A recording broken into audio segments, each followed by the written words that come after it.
Desde las entrañas del siglo XIX, el escenario europeo se tiñó de humo y acero. Bismarck, el arquitecto del poder prusiano, emergió como un titiritero de la guerra, moviendo los hilos con manos manchadas de diplomacia y pólvora.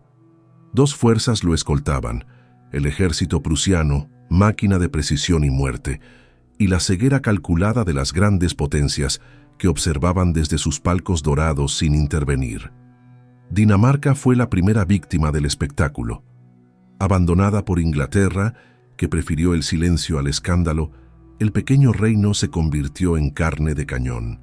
Palmerston y Russell gimieron en vano. La corona británica eligió la indiferencia.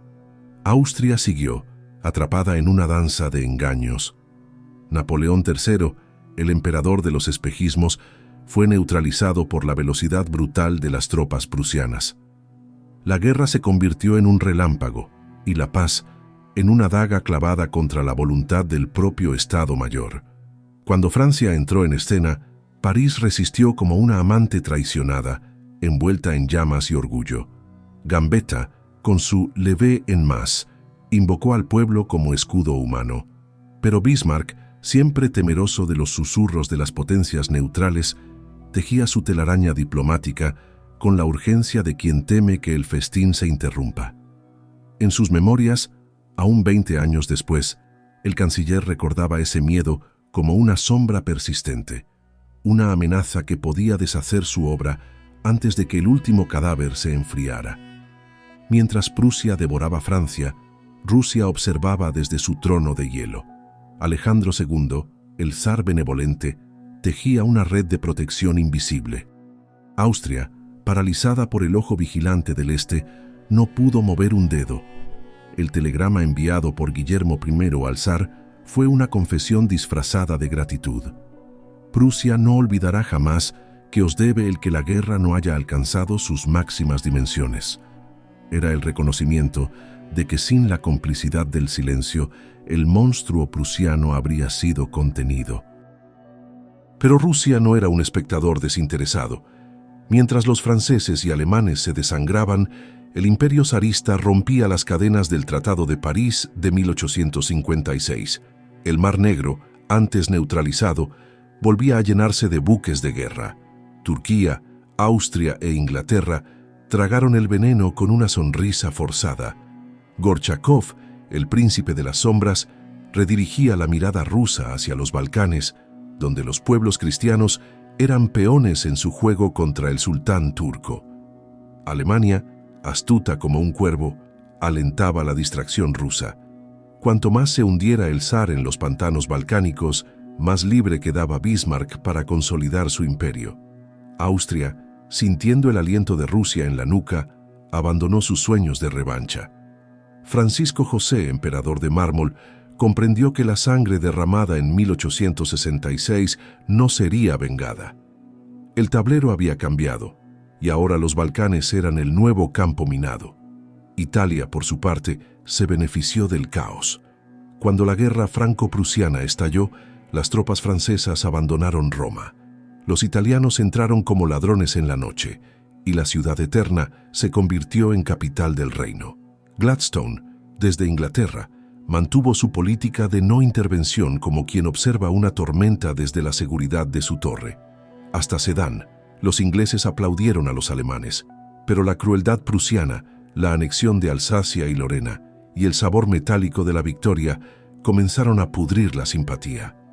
La victoria alemana, celebrada con cánticos y banderas, pronto se tornó en un espectáculo grotesco. Bonghi, político italiano, lo dijo sin rodeos. Los intereses particulares de las naciones han destruido la comunidad moral de todos. Europa callaba, pero el silencio era un grito contenido. En Zúrich, la colonia alemana celebraba mientras los suizos protestaban con furia. El choque fue inevitable.